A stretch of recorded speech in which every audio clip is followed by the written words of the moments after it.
Does creatine really work? What if I go bald and damage my kidney? Yes, I know. This question hits your brain the second someone mentions creatine. You are not alone. I was also one of you. But besides all of the consequences, I took creatine for 50 days and here's the result. I never did loading phase, only took 5 grams of creatine every day. First, let me give you a brief how creatine works in our body. It creatine increases the phosphocreatine stores in our muscle. Then the additional stores to produce more ATP, the key energy source for heavy lifting and high intensity workout. This was me 50 days ago and this is me right now. In this position I have been going to gym for 1.5 years plus. I was around 167 pounds. After taking creatine for 50 days plus being in the calorie deficit, I'm now at 74 kgs. The physical condition you can see clearly at this moment. I knew it. The creatine effect will not show in just 1 week. However, something happens that I wasn't prepared for it. As there is a requirement of water intake which is 4 liters in a day, I took it seriously and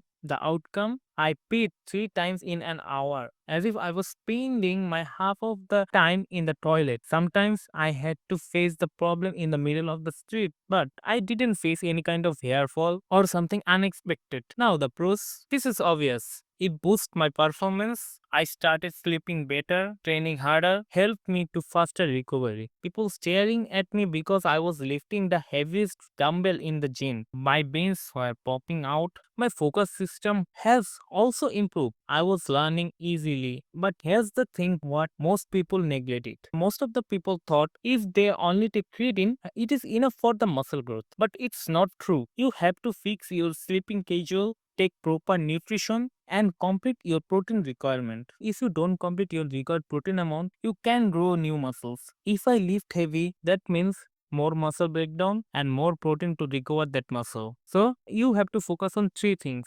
sleeping, track your food intake, and training intensity. One of the most concerning thing that I thought before taking creatine was my body weight will increase a lot. As creatine stores water in the muscles and body weight gets exponentially increased. And I thought I will gain weight rather than losing. But guess what? I lost 3 pounds in just 44 days while being in the calorie deficit. It was worth to take it after all. As long as your diet is on your track, you will progress.